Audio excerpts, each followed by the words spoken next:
Hey, what's up, everyone? Thank you for joining this live. We got some special guests. I mean, we got some special guests. And little do they know, I've been wanting to get them on a live for a long time. So, I was just kind of scared to ask, how y'all get into that imposter syndrome real quick. But, I said, you know what? You don't get what you don't ask for. And I asked and they here. So, welcome to this How to Stand Out, Get Noticed, and Land Your Dream Tech role. Look, we got some heavy hitters in the building. So y'all take your notes, take a screenshot, whatever you got to do to retain this information because it's going to be valuable. Okay. I got some special guests in the building. Matter of fact, first of all, I just want to make sure y'all can see and hear me and see us well. Put the LUs in the chat if you can. I know it might be a little delay before I see the LUs, but I want to make sure because I don't want to go on with this live. Then somebody say, your sound, I can't hear you or I can't see y'all. So put the LUs in the chat. Let's get this ready. I'll move on when I see one. LU. Let me see the LU now. Come on, y'all. Hurry up now. Come on. Where we at? All right, let me make sure Instagram and Facebook are all tied together. They straight. Okay. Look like we good.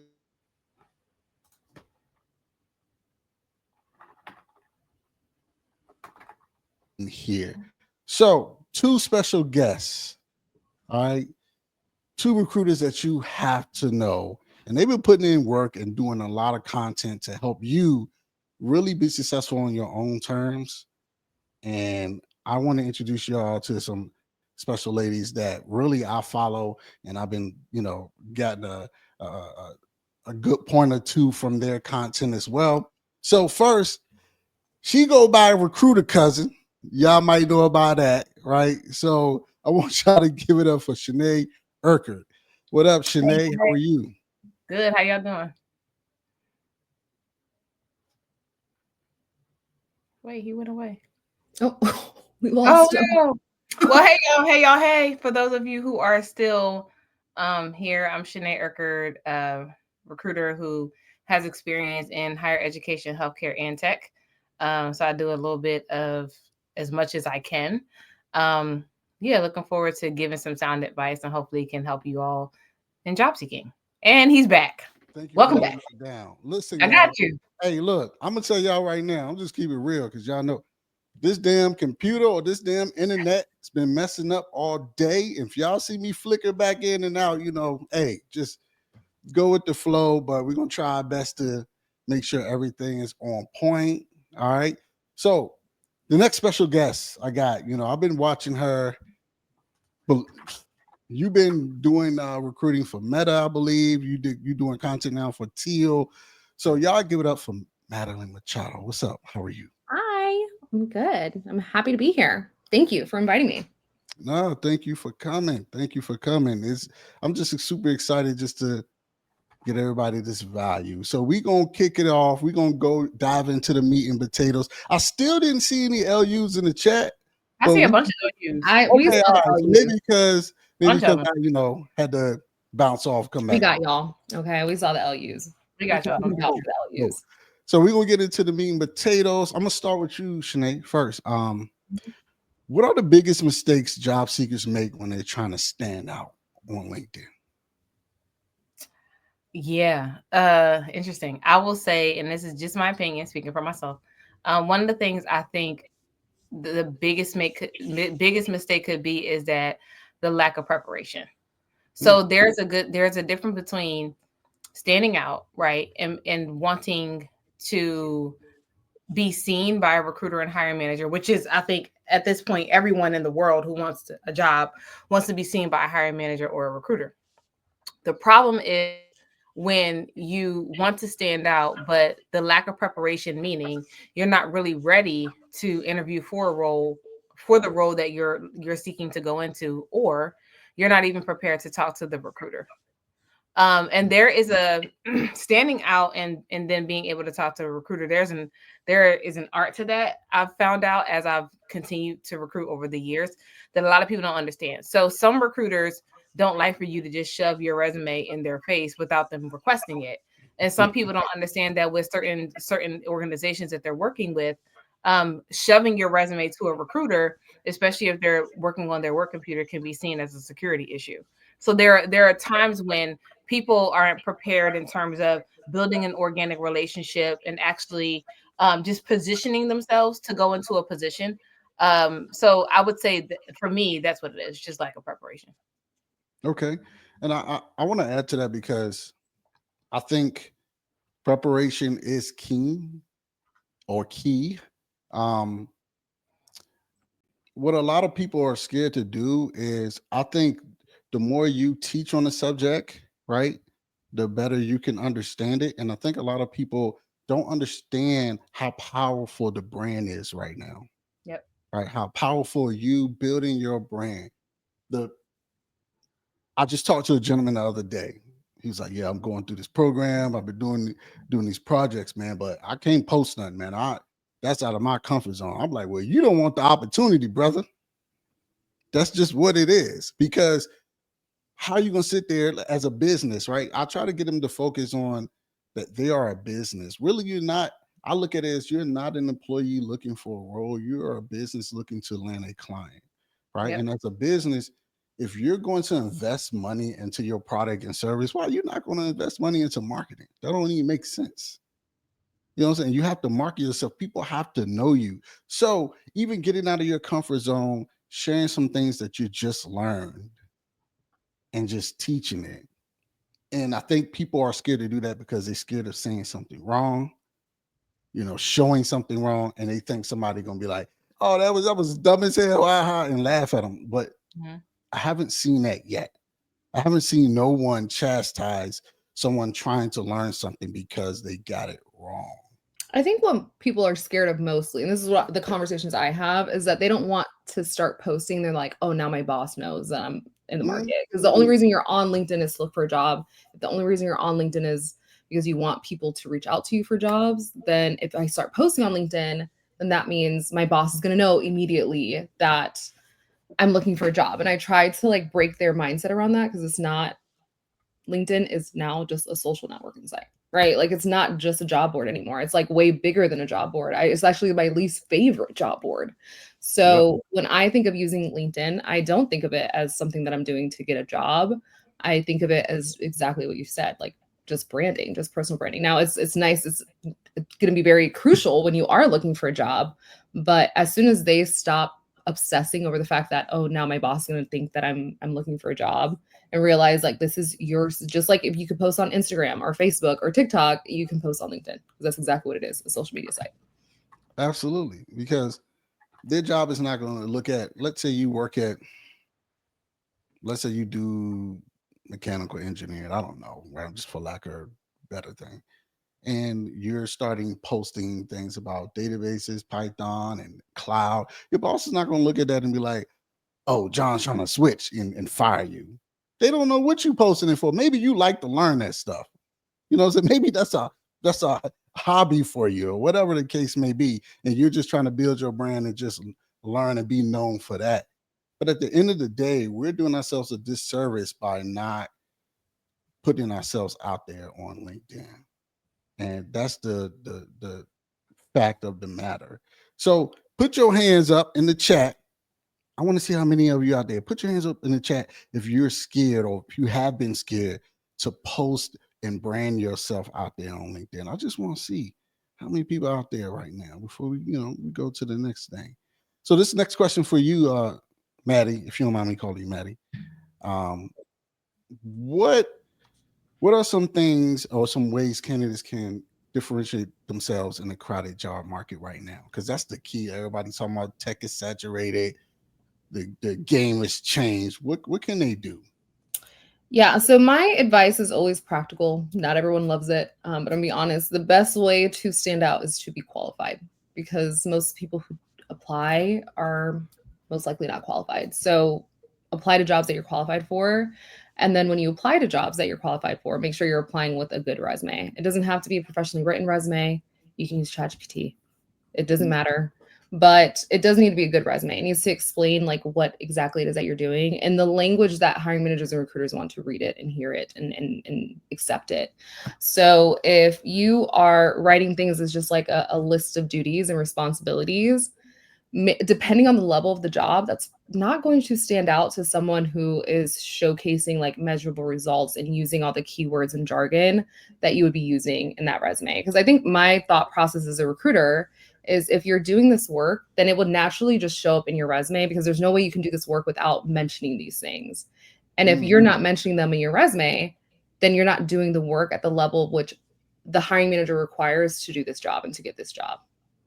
Another mistake that I think like a lot of people make is they will do all the work to optimize their resume, but then won't do anything on their LinkedIn. And like their LinkedIn is just has like the title and the company and that's it. But everything that's on your resume should be on your LinkedIn. Every time someone's like, how do I optimize my LinkedIn? I tell them literally go to your resume, copy and paste it and put it on your LinkedIn because that's where they're going to find you. They're not going to find your resume, right? Your resume, people aren't on Monster. I don't know, Chenae, you tell me if people are still using Monster, Indeed, or like Career Builder. Now they use that ZipRecruiter.com. Oh, ZipRecruiter. Okay. But depending on the position, right? Like I think most of my people who I know in recruiting are using LinkedIn. So if you're going to be on LinkedIn and you're not going to put your experience on there, then like literally, what are you even on there for? Like that's the only way that people are going to reach out to you is if you have what recruiters are looking for in those keywords and those titles. So trying to stand out is hard because I don't know if there's a better way to stand out than just being a really good candidate. But there are better ways if you are a good candidate to stand out against other good candidates. So with that being said, right, when you was talking about being qualified, what would y'all say is qualified for the role? Like, do we look to be 60, 70, 80% qualified? Is that even a So metric that you look for? I have a formula, okay? And it's not an exact formula, but this is what I tell people. And when you're looking at those minimum requirements and what a company is looking for, and they'll say like minimum requirements or what you bring to the table, whatever, those first 3 bullet points, the first one is usually education. That's non-negotiable. If it requires a bachelor's, it requires a bachelor's, period. Unless it says like in lieu of experience, right? Or experience in lieu of a degree. But very rarely, if it says you need a bachelor's or a master's, you need a bachelor's and master's. If you don't meet that, don't even apply. Just don't. The second is going to be years of experience. Now, this one I will say is a little bit flexible. If it says like 4 years of experience and you have 3.5, does it mean that you shouldn't apply? No, go ahead and apply. But know that if they find somebody with 5 years of experience, they're probably not going to hire the person with 3 years. But that's okay. It doesn't mean that you shouldn't apply. The third bullet point is usually any kind of like specialized tools, softwares, experience, or skills that are required to be successful in the role. And I think those 3 bullet points, I do think that you need to meet for the most part, right? Like if let's say you have the bachelor's, you have 4 years experience, they're looking for Salesforce and you only have HubSpot, should you still apply? Yeah, you should still apply. If you're like, oh, I don't have a bachelor's and I only have 2 years of experience and I don't have Salesforce experience, should I apply? No. It's not like a list of things that people are just like, this is nice to have, because then they would have put that under the nice to haves. Those are the minimum requirements. Now, everything after that third bullet point tends to be like soft skills or things that they'll say, oh, ideally, or this would be nice to have. Like everything after that, like works well in an ambiguous environment. Those aren't necessarily things that recruiters are looking for. It's not something that they can search for. And it's not something that I can tell that you are good at based on your resume. But that's a recommendation I give people when you're applying for jobs and you're looking at them, meet those first 3 requirements. No, that's right there. So go ahead. I will say I hate this question. I absolutely hate this question. Because all of us as recruiters are going to have different opinions about this question. So there are some recruiters who will say meet 60% of the qualifications and go ahead and apply. There are some recruiters that will say meet 80% of the qualifications and apply anyway. Then there's me who will say meet 100% of the qualifications or don't apply. Now, the reason why I say that is because it's not that you can't apply. Like I would never tell people, even if they met 85% of the qualifications, I would never say don't apply. I just tell them that if you don't meet 100% of the minimum qualifications, it's not that you probably can't still get the job. It's just that you then increase your level or your disappointment rate. So it's not about, for me, it's not about, yes, you can apply. I'll never tell you to apply. You've grown, do what you want. But for me, I don't want to be disappointed. So if I know I only meet 60% of the minimum qualifications or So 70% of how the do minimum, you determine like which qualifications they should meet when you're saying like so 100% of the qualifications? so when I say that, I'm talking about minimum qualifications. I'm not talking about preferred. Basic minimum qualifications. So the you mentioned um the degree requirement, the master's degree requirement. I agree 100%. If you have a degree requirement and you don't have a degree, please don't apply. You don't qualify for the role. Now when it comes to the preferred qualifications, there are some people that ask me, how do I have to meet 100% of the preferred qualifications? No. When I say 100%, I'm just talking about the basic minimum qualifications. If the job description says have 4 years of experience in a thing and then 1 year of experience in a thing, have those things. And then if it says nice to haves, you don't even have to meet one of those nice to haves. You just need to meet the basic minimum qualifications that are required to do the job. Now, I am not the person who will tell you apply anyway. I'm not telling you that. Only I will because never tell you to apply anyway because it's a waste of your time. I totally agree. it's a waste of time. I am not going to be someone who is going to encourage you. Oh, you don't have 4 years, but you have one. Apply anyway. I'm not telling you that. No. I mean, Because that might have worked 3 years ago, 4 years ago, but it's just that doesn't work now. and then on top of that, like there's a good chance that if you are competing alongside hundreds and thousands of other people and those other people meet more qualifications than you do, there's a good chance you are not going to get hired for the role. Now I'm not saying it's impossible to get hired. I'm saying there is a good chance that you won't. So I'm not going to encourage you to apply all of these jobs that you don't meet the basic minimum qualifications for, and then you come back and you're getting all of these rejection emails because I coached you to meet all of the basic, not to if you don't meet all the basic minimum qualifications to apply anyway. I'm not doing that to people. So, question, right? Since we on that, and I just want to hear your opinion on it, right? So, let's say you have a role that's looking for, 1 to 2, or let's say 2 years of experience using certain tools or services, etc. And you have somebody who's been kind of, they haven't used those services or tools at a company, but let's say they've been self-teaching, deploying infrastructure, deploying code, and they have the facts of repo uh, projects that they built over the last, let's say, 6 to 9 months. How would you look at that person who wants to apply to that role? Would you take in consideration that they've done this work on their own, or would you say, hey, the company's looking for someone who's done this on the job? No, you're not. If the hiring manager says they need 2 years experience, I'm not going to present them somebody who has 9 months experience doing it on the side. Because why would the hiring manager choose that, right? And I always try to tell people, like, think of it yourself. If you're hiring a plumber, right, and you go on Mhm. and you see a plumber has no reviews, maybe he does a really good job. He doesn't have no reviews, so you don't know if he has any experience.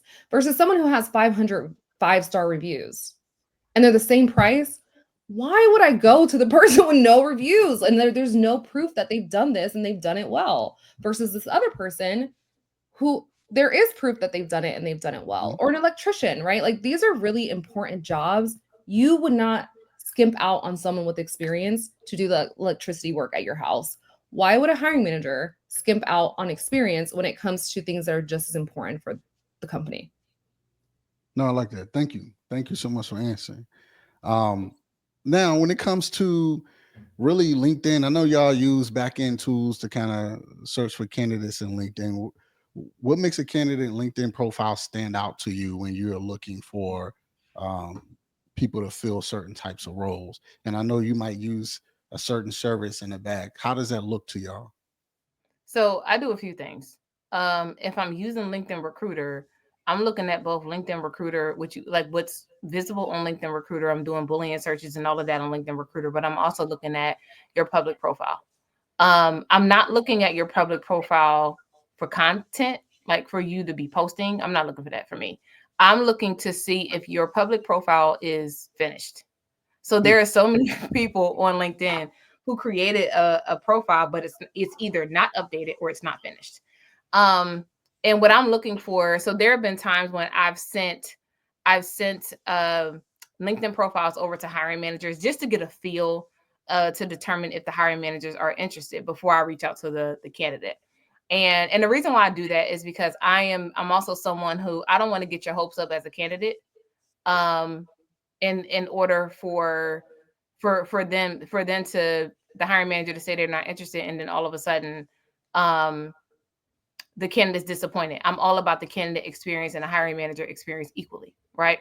So what I'm looking for on your LinkedIn is, and I'm looking to see if your LinkedIn is finished. And there are times when people have had their titles and the name of the company on their LinkedIn, but no further explanation about what they've done in those positions. Now I am also someone who has taken what's on her resume and copy and pasted directly onto my LinkedIn profile to just make it easy for myself and for everybody who may be interested in my skill set. There are also some people who will just put a summary of what they've done on a summary of each like responsibility that they've done, but their resume is a little bit more detailed. But then there are other people who just have title of position and then name of the company and nothing else. So for me, I'm looking for a little bit of detail. I'm looking to understand in your about section what you've done and what you're interested in doing next. And then I'm also in the experience section looking for a little bit of detail of what you've done in the title that you've listed. And then I may trickle down to the recommendation section to understand what people say about you. Now, I am not also someone who takes those LinkedIn recommendations and says, I'm going to decide on whether I'm going to send them over to the hiring manager, because LinkedIn recommendations, like you can get them, you can't get them. I recommend people get them. I have them, but I just look to see if the recommendations are actually there, if people have some great things to say about you and how recent they have been. If I can have a full profile to present over to my hiring leaders, and that is what I look for. And one of the reasons why I do that strategy too is depending on the company I'm working for, there are some times, and I've said this a lot, there are some times when if you email your resume over to the recruiter in their work email, we are not allowed as recruiters to download your resume as an attachment from our work emails, because that is a security issue. So so it's important. Well, people have disagreed with me, and so they're blue in the face, and that's totally fine. I knew I had to be compliant. So there were some things I could not accept outside of the secure applicant tracking system, which is why you look on a finished LinkedIn profile, because that LinkedIn profile is public, where your resume has personal identifiable information on it, PII in short, that could make the company liable for something if there was a bad actor that tried to hack into getting resumes and personal information. So that's why I look on LinkedIn for that full detail. Thank you so much for that information. Maddie, you got any input? I agree with everything that she said, of course, but I will say that the things that I feel like are most important that I look for when it comes to LinkedIn profile is going to be the title. So I try to always explain that, like, when recruiters are searching for talent, it's almost like filters. And when you're filtering something on Amazon, right, you're filtering something that's prime. You only want to look for things that are prime. You don't want Amazon to recommend things that are not prime, right? That's why you have the filters. You don't want to see anything outside of that filter. So when it comes to recruiters searching for talent, these keywords and titles are the same thing. So the first thing I look for is title, because in my head, if I'm looking for a program manager or a product marketing manager, the person who I'm going to hire for this position probably has that in their title, right? They're not a product marketing director.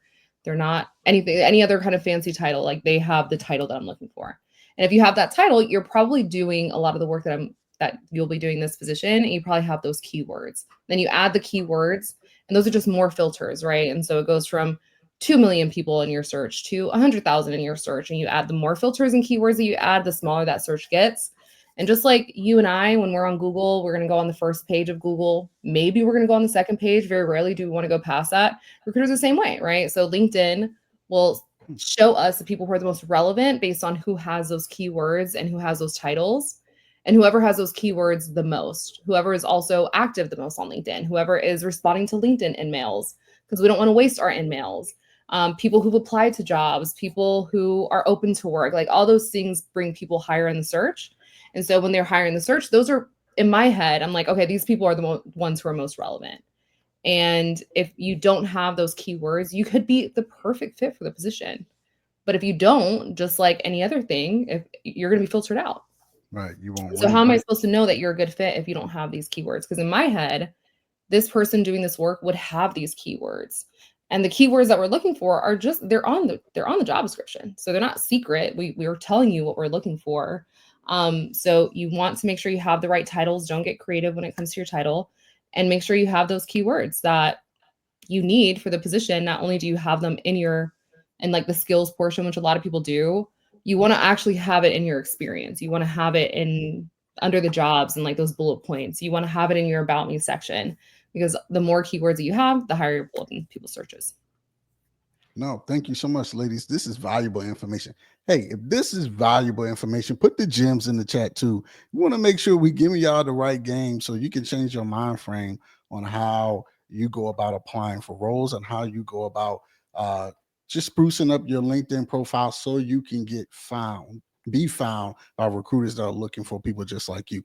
So let's talk about, what's the best way to engage with the recruiter without really being ignored? Because I know some people want to move past the like, I don't want to just apply for the role. I want to build the relationship. So how can someone do that and connect with you, Chenae or Maddie, and really get your attention to be able to spark a conversation?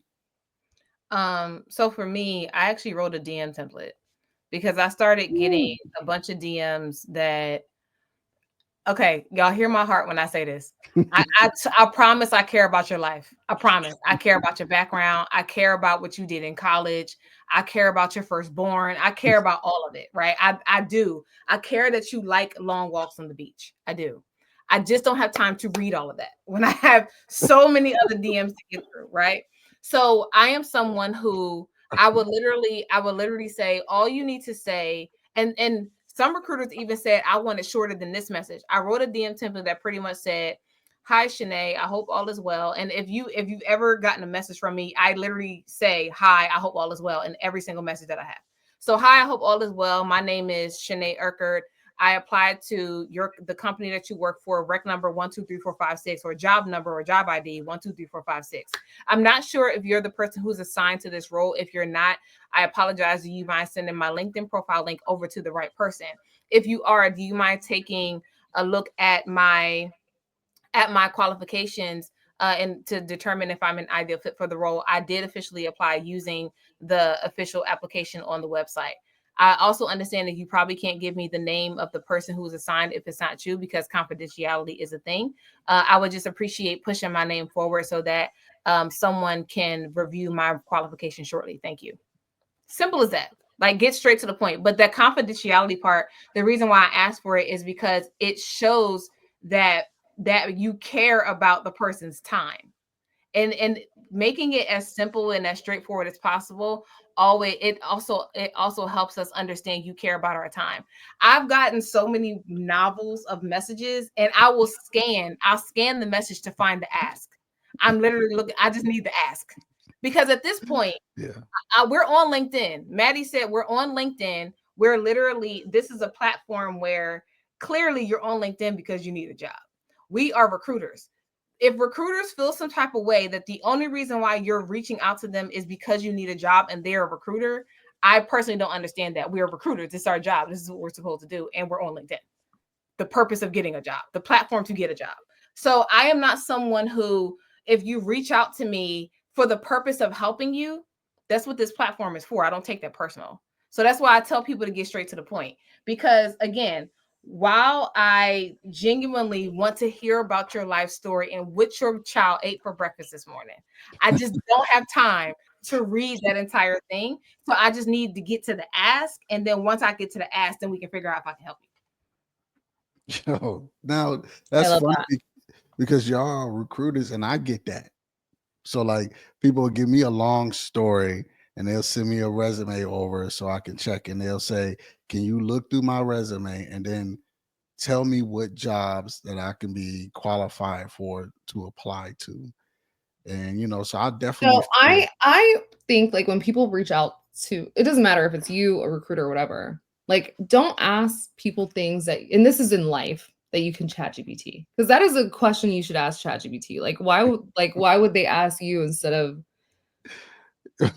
something, right? Like, because then if you're like, if you only get one ask of a recruiter, why waste it on that one, Why right? As waste it? opposed to like, point me in the right One direction shot. of who I can actually reach out to get my foot in the door. And that's the great thing that you just said. First impressions are everything. So when that first impression doesn't go right, and then let's say you reach back out, most likely you're probably not going to get the answer. And maybe it's time to move forward. So, all right. So But let's say, I wanted to touch on something because yeah, I love that Chenae was just like, yes, like let me know the ask pretty early on. But I would say that reaching out to the recruiter is actually the wrong thing to do. Because one, you're not going to know who the recruiter is. You don't know who the recruiter is. There's a reason why. They don't want you to know who they are, because if you're a good fit, you apply to the position. And if you are a good fit, they will reach out to you, right? That's the way the process works. And a recruiter isn't going to be like, if you reach out to a recruiter who's not working on that rec, they now have no incentive to reach back out to you or respond to you, especially if you're a recruiter who's getting like hundreds of messages a day. So instead of doing that, my recommendation is always to reach out to who you think the hiring manager is. And you're like, oh, how would I figure it out? It literally tells you right on the job description. It says this position reports to the head of marketing.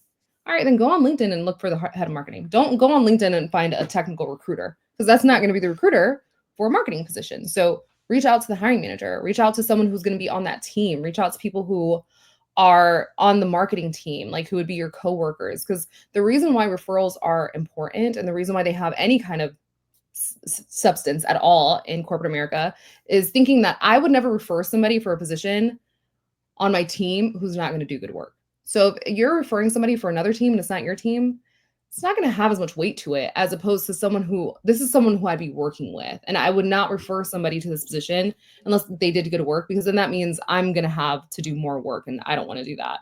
So when you're reaching out to people and you're networking, even though, yes, recruiters can help sometimes, most of the time, a lot of the time, every time, they're going to tell you just apply to the position, because if you're a good fit, the recruiter will reach out to you. And a lot of times you're reaching out to the wrong recruiter. So as opposed to like spending so much time trying to find the recruiter, and recruiters are getting hundreds of messages, sometimes thousands of messages. I'm sure Chenae gets thousands of DMs a month. Reach out to the hiring manager, because the hiring manager is probably not getting any, or somebody who's on the team. They're probably getting like 5 messages a month. You're going to have a better ROI reaching out to people who are going to be kind of like on the interview loop, or someone who has any kind of, they have some skin in the game and you getting hired, versus the recruiter. this is good shit, ladies. Like, it's really valuable. And like, because I'm learning too. I'm like, oh, all right, ooh. So y'all really hitting it on the head with the gems. So let's say that someone reached out and got a referral and they applied to the job and they got an initial interview, right? What are some of the key things candidates need to nail in the first round interview? Um, so for me, I'm looking for so it's clear that if you make it to the recruiter screen, in my experience, that you meet the minimum qualifications for a role. We're not going to screen you if you don't meet the minimum qualification. The basic minimum, let me be very clear. The basic minimum qualifications for the role, there's a good chance. Bro, does your screen run out? Just FYI. I know. You I was see just how letting that you know. goes. We're already working on it. No problem. I'm just letting you know. So you already meet the basic minimum qualifications. Now, what I'm looking for is I'm looking for you to explain the skill sets that you have on your resume that are required for you to actually do the job based on what the job description explains. And so you also have to understand that as candidates, just understand that if you've made it to the recruiter screen part, there's a good chance, if not every single chance, that recruiter has already met with the hiring manager before the position is posted to fully understand what that hiring manager is looking for. And so to understand what the minimum qualifications mean, what the preferred qualifications mean, what areas are we looking at, what companies are we looking for? There are so many different facets of how we look for candidates. And so we've gotten some information from the hiring manager based on what to look for, what to find on resumes and things of that nature. So based on our notes that we've taken with the hiring manager, along with the background of how you describe your skill set, and then figuring out what you're actually looking for to go into your next role, because how you describe what you're looking for and going into your next role actually will tell the recruiter if this position is actually the right position for you. If I'm also looking for me, I'm looking for someone who listens, right? So I'm also looking for how you treat the recruiter. And it doesn't necessarily have to be me. I'm just looking at how you treat the recruiter in general. So what you all don't know is when you make it to the final round interviews, if the hiring team likes the recruiter and they work well together, they have really good synergy, there is a good chance that the hiring leader is going to ask the recruiter, okay, Chenae, they did well in this interview, but tell me how they were with you in the very early stages, because we've seen candidates, and I'm sure Maddie's had this experience. We've seen candidates switch up. We've seen candidates be one way with us, but then be totally different and wow the hiring manager. And so there are times when the hiring manager will ask us, so tell us how they were when they were talking to you. And if the recruiter doesn't give a great report, then there's a good chance that the hiring manager will pass no matter what your skill set look like. Because you also have But also, even more importantly, like if you have a good relationship with the recruiter, right? And the hiring manager is like, what do you think of this person? If it's somebody that you would like, you would advocate for them, right? exactly. So essentially you want to wow all parties of the hiring process. No, that's great. Thank y'all. So, because I always say that recruiters they go to bat for you if they really like you. I've seen in cases where someone may have been weak in a certain part of a technical interview, and the recruiter talked to the hiring manager, was like, no, I think this person is the right fit, etc. And they did a little, a side chat with them and ended up hiring the individual just based on the recruiter just having that person's back and believing in that person could be an asset to the team. So you all have the power to persuade, change minds, and everything if you feel that this person can really bring something to the organization beyond what the hiring manager thinks. So this is good information. Once again, if these are gems, put the gem in the chat. Want to make sure y'all taking notes and y'all getting valuable information. Um, let's say the candidate moved past the first round, got through the technical round, and now they're in a behavior interview, and let's say they got an offer, right? How should candidates negotiate their salary without pricing themselves out? I mean, I think you want to do research, right? So you want to be realistic. You need to know what your value is in the market at all times, like even if you're looking for a job or not, because you need to know if you're being underpaid in your current job too. But I think it's really important to like see not, and a lot of people when I say like do your research, they think of like, okay, what Glassdoor says. Glassdoor says 2 years ago is not what they're paying now, right? You have to be realistic. So that means like going on Glassdoor, sure, going on levels at FYI, of course, but also seeing what companies are paying now for these positions for this level of experience. So a lot of the research is like going on LinkedIn and seeing what companies are paying, going on TrueUp, going on Built In, and seeing what the salaries are, not just what people are getting hired for, but also what companies are hiring for and like what their budgets are. And then you'll want to negotiate it. I mean, it totally depends on the position, but you'll want to negotiate the salary, understanding that there is a budget, right? Even if they could pay you $10,000 more, there's also like an equity thing. So like if there's somebody else on the team who has 3 years of experience, you have 3 years of experience, they're making 90,000, they can't hire you for 110, even if they could afford it, because now what about that person who's making who's making 90,000 in 3 years of experience, or someone who has 10 years of experience who's making 95? They could pay you 115, but they're not going to because there's someone who's even more qualified who's getting paid less. So that's an equity issue. And so a lot of people, they take it personal if they try to negotiate and they're like, this is, and listen, go out there and find a company that's going to pay you your worth, but you're never going to force a company to pay you what you want if they literally cannot, right? If the budget doesn't allow, team equity doesn't allow. So I tell a lot of people just like, don't take it personal. Make sure you understand your value in the market.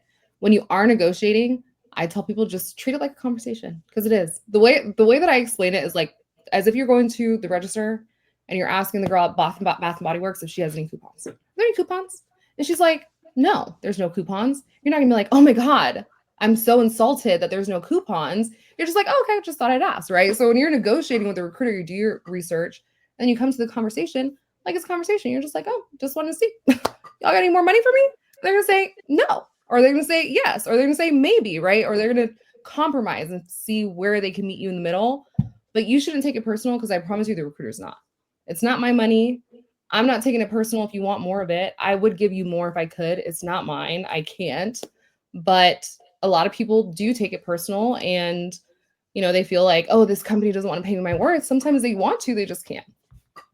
I will also say that the salary negotiation is dependent on how you interview too. If you feel like you did well in the interview, but the hiring team doesn't feel like you did that great and they still want to hire you, there's a good chance that they're not going to give you the money that you're asking for, because while they're taking a chance on you, there are people, the equity issue is definitely a thing. In addition to that, there are also people on the team who probably interviewed for the position when they interviewed better than you did. There are also people who might have interviewed alongside you better than you, but they just decided to take a chance on you because they saw something. So if they decided to take a chance on you, there is a good chance that you can still negotiate your salary, but you're not going to get the top of the salary band too. That's another thing. People go straight to like it is. I'll tell y'all, it is literally the most. It's not annoying. That's not the right word. It kind of is, but it's not annoying. It's frustrating because it's not like you can control it. The reason why it can be frustrating, because it's not that you don't deserve the money. We all deserve the top of the salary band. At this point, we want to make as much money as possible. Mm-hmm. Here's the issue with that. If you go straight to the top of the salary band, if you've maxed out your pay, you can't get the merit increases anymore. You can most likely still get the bonuses, but you won't make more money until you're promoted. Then you feel some type of way because now you're not making more. Everybody else is getting increases. You're like, I didn't get an increase. You are literally at the top and you can't make any more money, and you're not doing good enough work, so to speak, quote unquote, to be promoted. So now you're disgruntled. A lot of people only look at the money in the top of the salary band, and they don't look at why we try to give you a certain salary so that you can continue to grow and increase, and you can see increase over time. I have a question, because this is something that I've wondered. Why don't they just put the salary range for what they're going to actually hire for? Because obviously, if you're not hiring for the top of the salary range, why even put that?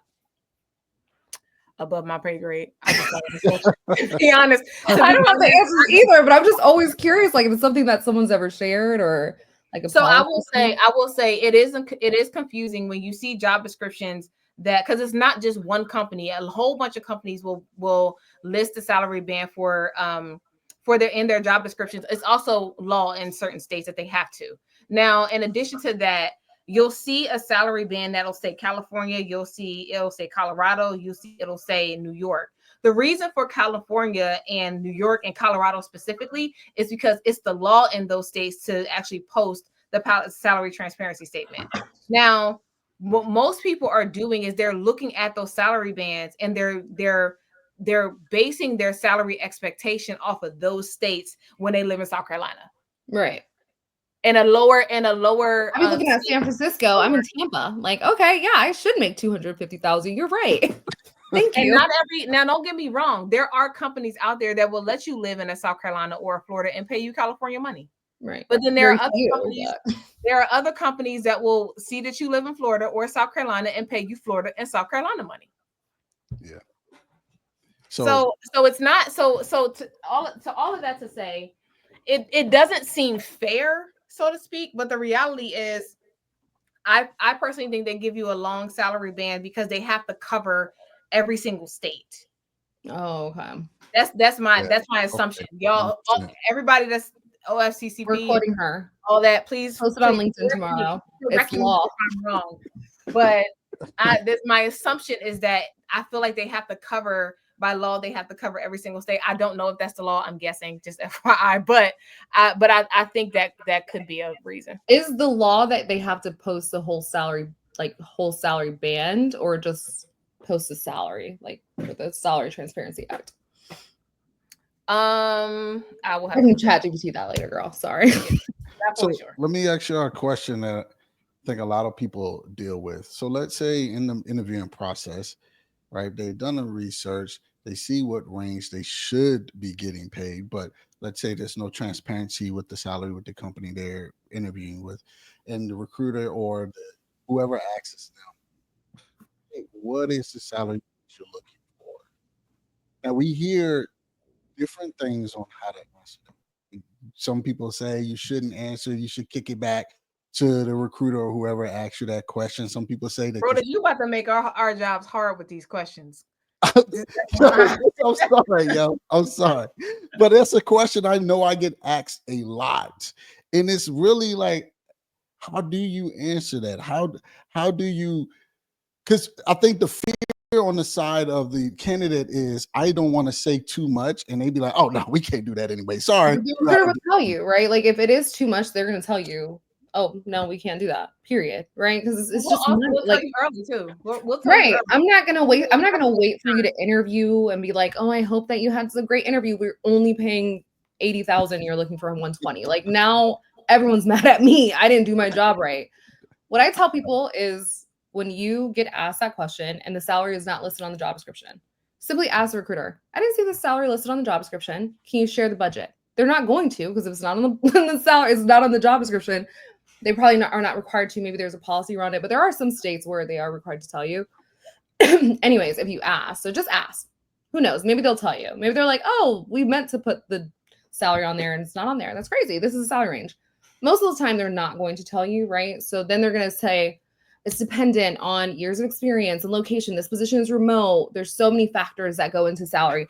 If you let me know what your salary range is, I'll let you know if we can afford you or not. And that's literally what they're going to do. They're going to let you know if they can afford you or not. So this is not a game. And also, additionally, and I know people hate when I say this, if you are difficult about answering this question, and there's other candidates who are not difficult about answering this question, now to me, you feel like a difficult candidate because this is a simple question. How much money do you want? How much money do you need in order to take this position?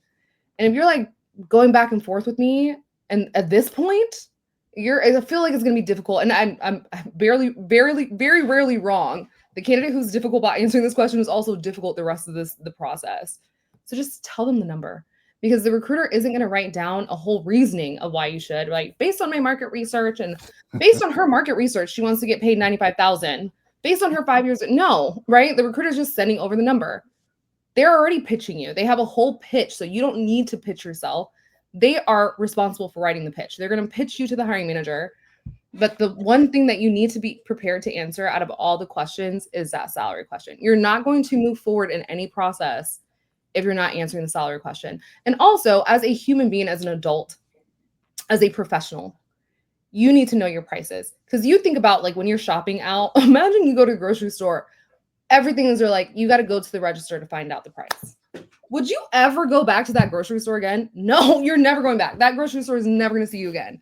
If it's going to be a secret, oh, it's dependent on who asks and who doesn't. No, just tell them the price and they will tell them the number, have the number, do your research, know how much your labor costs, and then tell them the price. Because if you think you're worth it, you are going to find a company that's going to pay you like that. Eventually, it's probably going to take a lot longer, but it'll happen. Or you need to adjust your numbers. Now, outside of my job, outside of my 9 to 5, when I'm required to do my job, in my coaching sessions, I'll ask people what their salary expectation is, and they'll tell me. And then I'll ask them, tell me what skill and what qualification on your resume tells me you deserve that much. I make them do it. Because if you can't explain why you deserve that much, you're not going to do well in your interviews. So for me, I make my clients tell me that up front, so they fully understand, okay, you may need to be coached around this, because if you want to make $200,000 a year and you talking to me like a $130,000 candidate, there's a difference there. There's a big difference.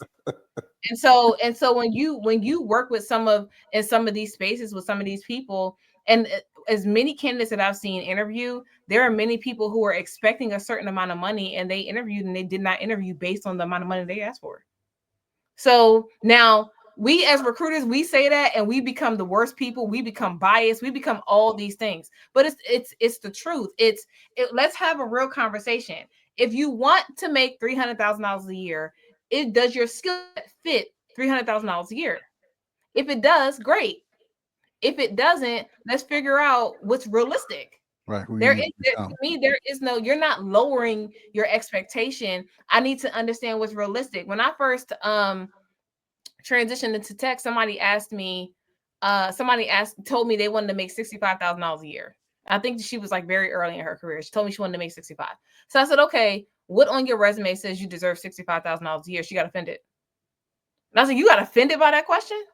Oh, you think you don't want to make $65,000? I would be offended if someone asked me that question. I ask that all the time.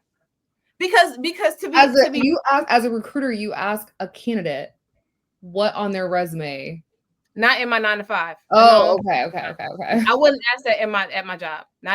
No. Personal time on my personal laptop, personal time while I'm at home. Okay. We have those conversations when I'm not working. When I'm working, I'm a little bit more. And I think that's an important question that people should ask themselves, right? Like, why do you feel like you deserve that? And does it make sense? To tell the stories behind why, right? Mm-hmm. What they've done, go to bat for themselves. Maddie, I got couth. I promise.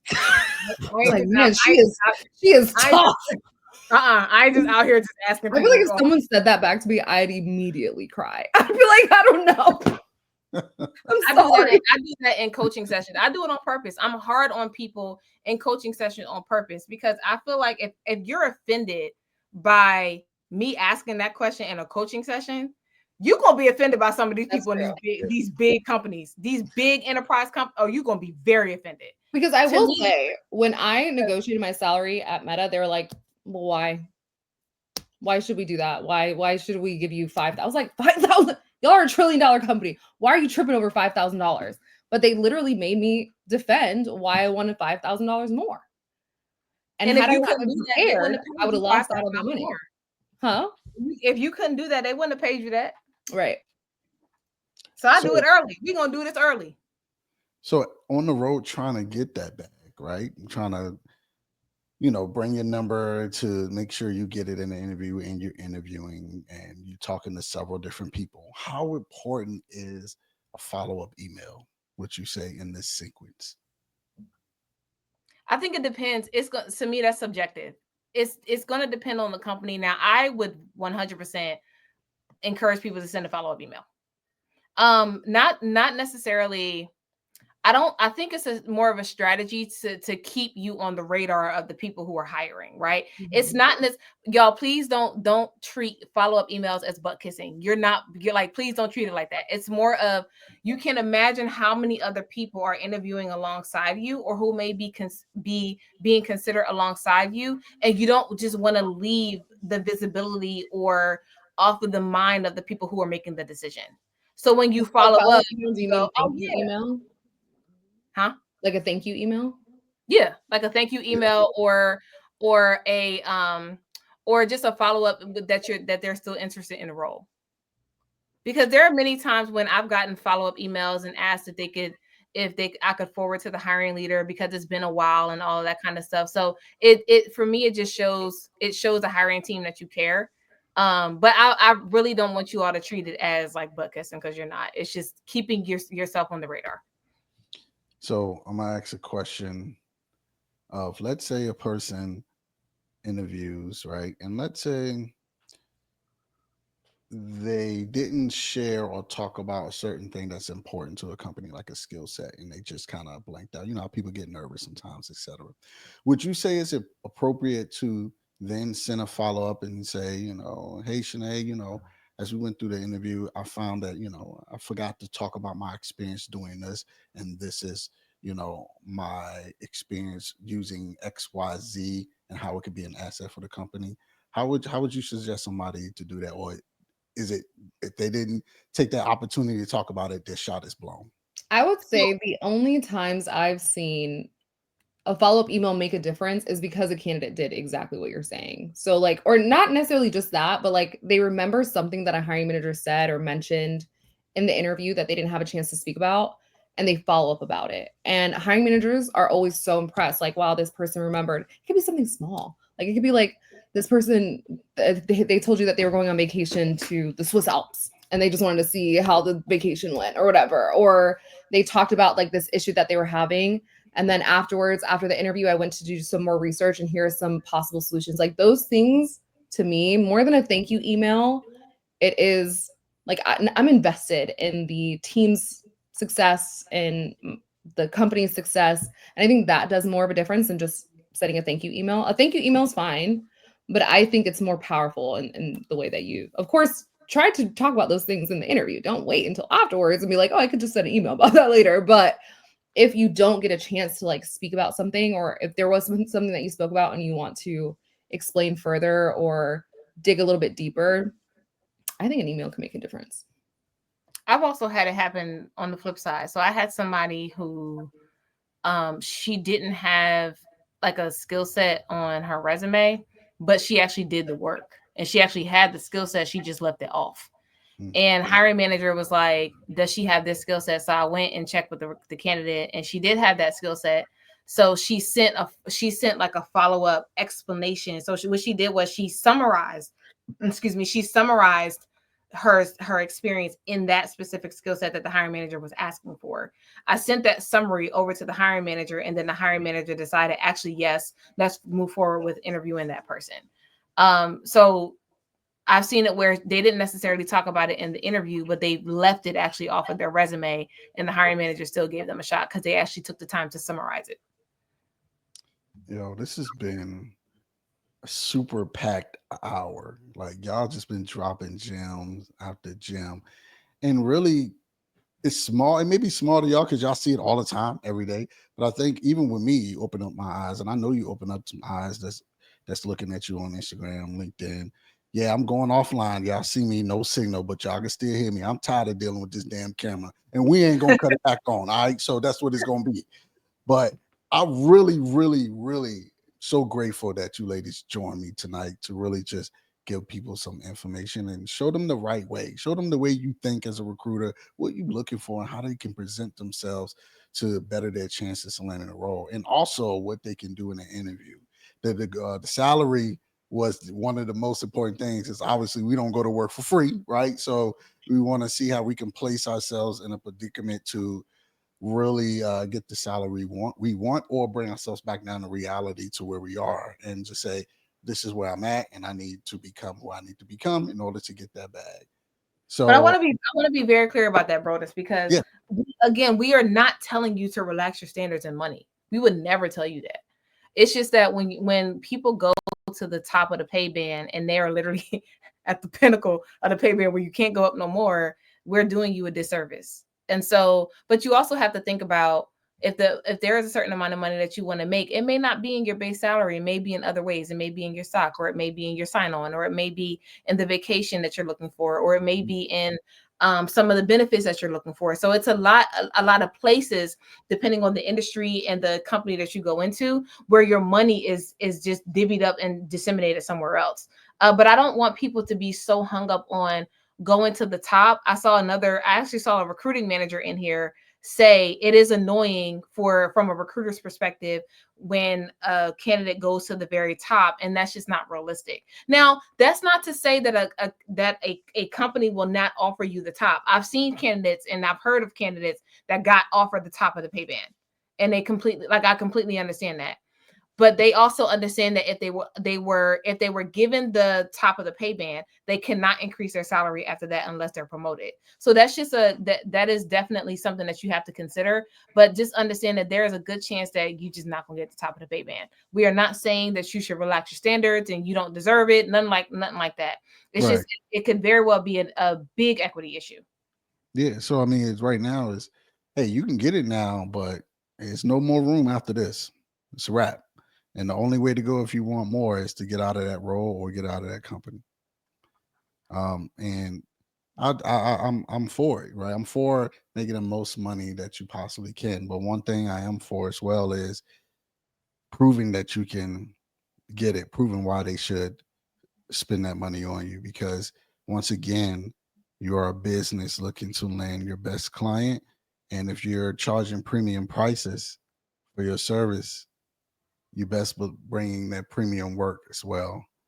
Um, so thank y'all, man. Like, man, y'all open my eyes, believe it or not. So, this is something I I could do want pass to add on. one thing because I feel like a Yeah, lot of for people, sure. like Yeah, after these yeah. conversations with recruiters, are like, "Oh my God, this is impossible. I'm never gonna find a job."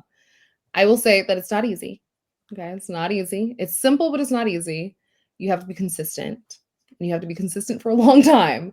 But once you do land that job, whether it's the first job in tech or your first six-figure job or first remote job, whatever it is that you're like really focused on this year, once you get to that step, once you get to that one position that you're looking for, that one salary that you're looking for, after that, it'll be so much easier, right? Once you get your kind of foot in the door, because that is really true. But right now, it's going to feel harder than maybe the last time you were a job seeker. It's just because it's going to be even more beneficial for you. You'll have a lot more benefits for this next position, and that's why it's a little bit harder. Everything that's worth having does not come easy, and that is so true. And this job market is tougher than it's been in a very, very long time. It does not mean it's impossible. It just means it's going to take longer. So it's not a hard process. It's just going to be a long one. And also, real quick, Brodus, real quick, for the people who are applying to companies like Google, Microsoft, Amazon, Apple, and all these big tech and big FANG companies, you're one in a lot of people. It does not mean you're not qualified. You just one in a lot of people. I just want to make that very clear. You are qualified. Your worth should be at the top of the mountain, and you deserve those jobs. In addition to that, though, other people feel the same way. Hundreds of thousands of other people feel the same exact way. Yeah. So it's not that you don't meet those minimum qualifications. If you apply to a role that thousands of other people most likely meet those minimum qualifications for, then you are competing with thousands of other people. And that getting into companies like that, it just takes a lot of consistency. Getting and building relationships takes a lot of consistency. It is exhausting. It's frustrating. Take breaks and then keep at it. You'll be fine. No, I agree. And I'll leave off with something that a friend told me Saturday when I was talking to him. He was like, you could be at the right place at the right time, and that's truly okay. And you could be at the right place at the wrong time, and that's okay too. Because if you keep working, then you increase your chances of being at the right place at the right time. Mhm. So y'all take that. All these gems these ladies just dropped on this chat, this live, this Instagram live, this LinkedIn live, this Facebook live. Please use it, apply it, because you won't go anywhere if you don't apply anything. All right. Maddie, Chenae, thank y'all so much. I'm honored to have y'all. I'm super grateful y'all join me. I know my camera messing up. So if y'all see the no signal, y'all just know I got tired of the camera cutting off. I just want cutting it back on. I don't know what the hell wrong with it. But please connect with these ladies on LinkedIn. Um, if they don't respond, if they don't accept your request, just wait. They busy. They got a lot of people. They got big brands. We love y'all. We promise. Yeah, they doing some work. So you will get there. And make sure reach out to me if you have any questions as well. I'm more than happy to point you in the right direction or answer if I can. But that is it. This is how to stand out, get noticed, and land your dream role. This will be on YouTube. So if you have, want to relook at something or rehear something, this is your chance to do it by tomorrow and so on. But let's keep being awesome. Let's keep leveling up in 2025, no matter how long it takes you. Because when you get that, when you reach success and you reach your goal, all of the things that you've been through won't matter. All right. So I love y'all. Let's continue to be great. See y'all later. Until the next one. All right.